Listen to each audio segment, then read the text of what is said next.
Hello? Is this thing on? Hello, puny humans. My name, in case you forgot, and how would you forget, is Corson, and I am the Weird Teacher's class monster. And I am here to tell you, welcome to another wonderful Classcast. We're all so excited. Aren't you excited? Aren't you? Good. Today, the Weird Teacher will be talking about venting. He will be talking about air conditioning. He will be talking about heating ducts.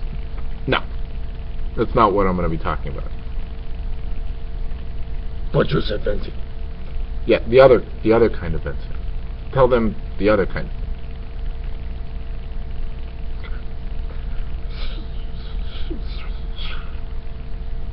Oh! He will be talking to you about venting about your students and complaining. You saw nothing over there. Pretend you saw nothing. So that is what he will be talking about, and I will be reading his book again for the 500th time because it is the most interesting book I have ever read, and I am a monster, and I have read all the books. Thank you. Hi, my name is Doug Robertson, and I'm your Weird Teacher. Welcome to the Weird Teacher's Classcast. Today, I want to talk about venting, because it's been one of those days. I try to be a very positive teacher. It's one of my big things. You got to be positive with your kids. You got to be positive in your school. It creates a positive environment. Too much negativity is like a poison, and that poison infests the school, it infests your classroom, and it hurts everything. That said, not venting at all, not getting out those frustrations, is just as dangerous. Teaching is not an easy job. Teaching is a frustrating job. Teaching is a job that makes you want to pick up small people and shake them in the air. Teaching makes you want to be the Trunchbull sometimes. We can admit it, because it's true. It's a hard job, and little people are frustrating. The key is remembering that they're little people. They're not adults. They are handling things differently. They're not mature yet. That's kind of the definition of adolescence. But that doesn't mean we don't get frustrated. Even though we know, even though we love them, we still get frustrated. And we need a vent. Now there's a difference between venting a little bit and venting too much. Like I said, when you vent too much, you create a poisonous environment. And it gets angry. And it gets grumpy. And pretty soon everybody's grumbling and everybody's growling and nobody's happy, and all the conversations around the copy machine are just my kids and I can't believe it, and did you hear what they did? And that's unhealthy and that's bad. But at the same time, you don't want to be unikitty. Tangent. If you haven't seen the Lego movie yet, go see the Lego movie, so you get that unikitty joke. And then come back, go to my blog, I'll put the thing right here, and read about what I wrote about the Lego movie, because it's the perfect metaphor for education. Anyway, don't be unikitty. Don't be, everything's fine, everything's great. No, I'm fine, everything's great. No, really, I'm okay. No, it's great. I'm only thinking happy thoughts, just happy thoughts. Because what happens at the end of that? At the end of that, you go, and everything goes horribly wrong.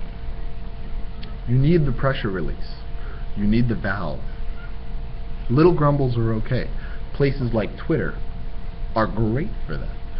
You build up a PLN, you talk to people, and if you have a bad day, you go on and you tell everybody, my kids today, for example, me today, my kids today are having a you are not my class kind of day. They're having a who are you and what are you doing and why are you making these choices and kind of day. And I accept that.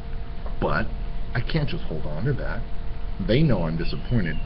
But if I freak out at them, that doesn't help. So I'm freaking out on Twitter. And I warned everybody. incoming venting tweets. And then I tell a bunch of people exactly what the problem is. And then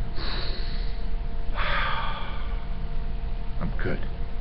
Then you get to make a funny joke about how when you give your kids a computer and they don't understand how the website works, and then they think you're technologically magic because you made it work when all you did was go refresh, refresh, refresh, it'll work, refresh, why isn't this, refresh, hey, it looks, it works, ta-da, thank you. So it's okay to vent. I think we all need to be honest about that. We should be able to talk to each other. You should be able to go and say, my kids today. As long as it's not my kids every day. Because if it's your kids every day, then it's not your kids. Then it's you. Everybody has bad days. Those days where it's a full moon and everything is going wrong. So we need to be honest. And I think you should be allowed to vent. Vent to the people around you. Vent to your grade level. Vent to your friends at school. But don't make it the driving part of your conversation. We gotta be happy here. You gotta be friendly. Start with a joke. Start with a joke. I like my coffee like I like my Batman. Dark, rich, and unable to get over childhood trauma. See? A little joke. That's really all I have to say today. So thank you for listening, and if you have a vent, if you have a complaint, throw it in the comments, tweet it at me, @TheWeirdTeacher. It'd be really nice. I talk about this in my book, He's the Weird Teacher, which you can find on Amazon.com, Nook, which is apparently losing millions of dollars, way to go Barnes & Noble, or iTunes. And I'd really appreciate it if you check it out. Find me on Twitter, send me a vent, and then send me something positive and happy. Because really, we need to be focusing on the positive. You need to be able to say, yes, I'm frustrated, but all of this great stuff is happening too. So we need to focus on that. Have a great day. Class dismissed.